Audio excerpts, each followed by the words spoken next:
The elevator that never stops. There are places in this world where logic collapses, where time doesn't pass, where light doesn't behave, where space folds in on itself like paper and spits you out into something that was never meant to be seen by human eyes. Jenna didn't believe in any of that, not until she took the elevator. It started like any other night, the kind that melts into hundreds of others when your life is consumed by work. Jenna was a nurse. Her feet hurt, her shoulders ached, her eyelids fluttered from exhaustion as she stood outside her apartment building in the dead of night. She lived on the top floor. The streets behind her were silent, frozen in a ghostly calm that only cities know how to summon. She entered the building, nodded half-heartedly at the security guard dozing at the desk, and walked across the dimly lit lobby. The elevator door stood open. She stepped in, pressed the button for her floor. The doors shut with a heavy sigh. Silence, and then nothing. No vibration, no sound of machinery, no movement. She pressed the button again, then harder, and then started hitting it repeatedly. Suddenly, with a sick jolt that knocked her into the wall, the elevator moved. It was rising. She leaned against the wall and closed her eyes. Exhaling, she prepared to step out when she felt the movement continues. The elevator didn't stop. Her brow furrowed. There were no more floors above hers. She would lived there for years. The building wasn't tall, yet the elevator continued upward. She pressed the door open button. Nothing. Stop. Nothing. The panel kept glowing, showing more symbols she couldn't understand. The fluorescent lights inside began to flicker. Once, twice. Then the walls began to hum a low, unpleasant, metallic groan like metal bending under immense pressure. She pulled out her phone. No signal, no battery percentage. The clock was frozen. That was the time she had entered the building. She looked at her reflection in the elevator's steel door. It looked wrong, like a photograph of her taken slightly out of sync. Her movements felt mirrored, delayed. She waved her hand. She reflection smiled. She didn't. The lights died. Darkness swallowed her. And then, ding, the door opened. And what lay behind wasn't her floor. It wasn't any floor. It was a hallway, but the walls were pulsing like flesh.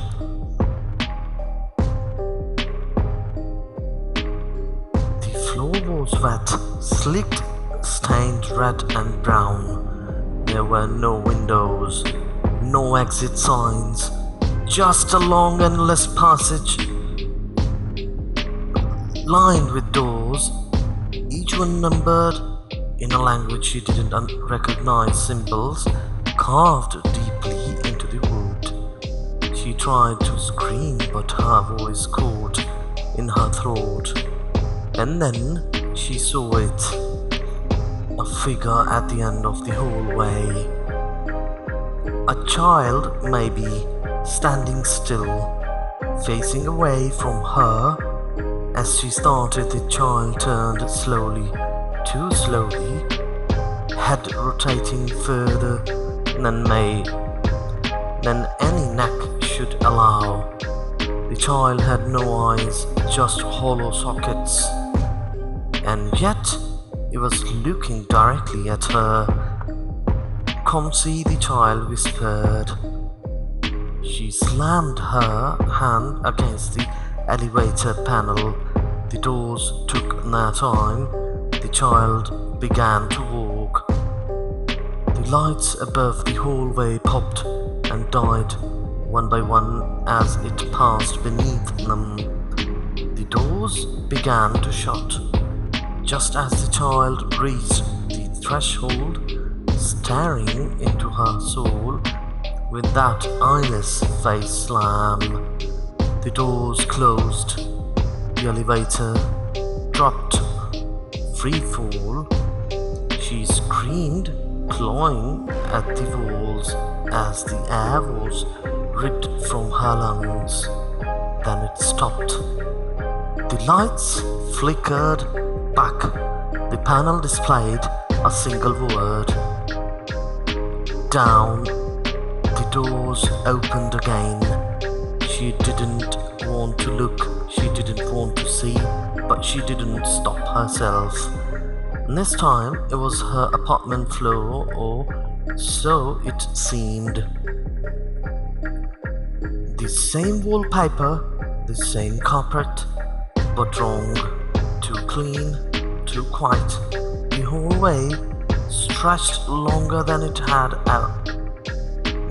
ever had before. She stepped out slowly, cautiously. Her door was there. A single yellow envelope tapped to it. No name. She tore it open.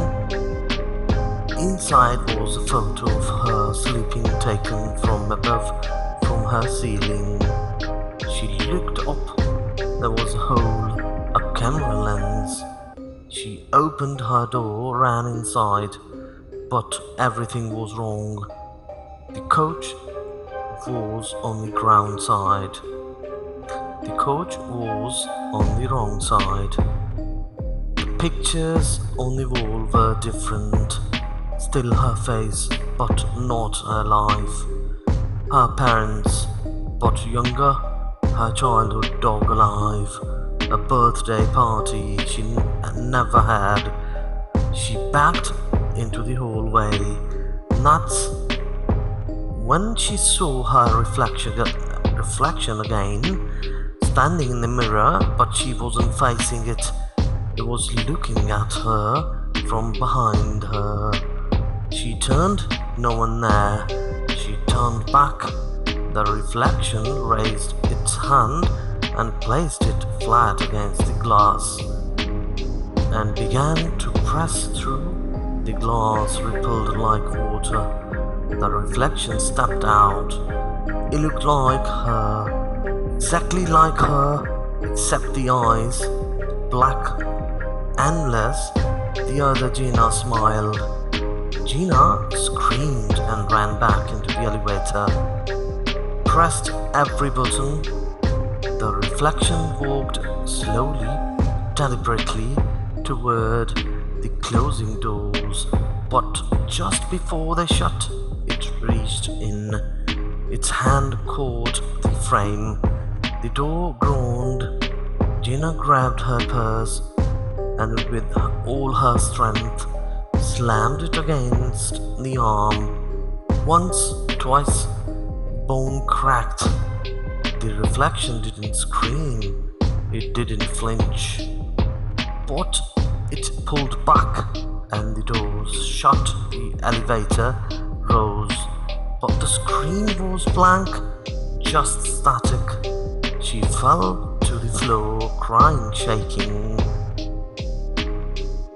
The lights dim again and the screen flickered. Words began to type out. You are not you, she's you now. Welcome home. The elevator stopped and opened. She was back in the lobby, the real lobby. People walked past her. The security guard waved. She stumbled out, breathless, ran to her apartment. buzzed through the door. Everything looked normal. She touched the walls, the table, the chair, all familiar. She ran to the bathroom, looked into the mirror. It was her. No black eyes, no delay. But she noticed something behind her in the reflection. The elevator. Its doors were still open, even though she was in her apartment, and inside the elevator was her, still staring, watching, smiling. Jenna never spoke of that night, but her neighbors say something changed in her. She stopped talking to people, she stopped sleeping, she never left her apartment, and every mirror in her home was covered with black paint. And then one day she vanished. No note, no goodbye, just gone. And the elevator, it's still there, and sometimes very late at night it still opens by itself. And if you step in, it doesn't always take you where you want to go. So next time when you are alone and the elevator doesn't stop where it should, don't panic, don't scream, and whatever you do, don't look at your reflection, because if it smiles, you'll never leave again.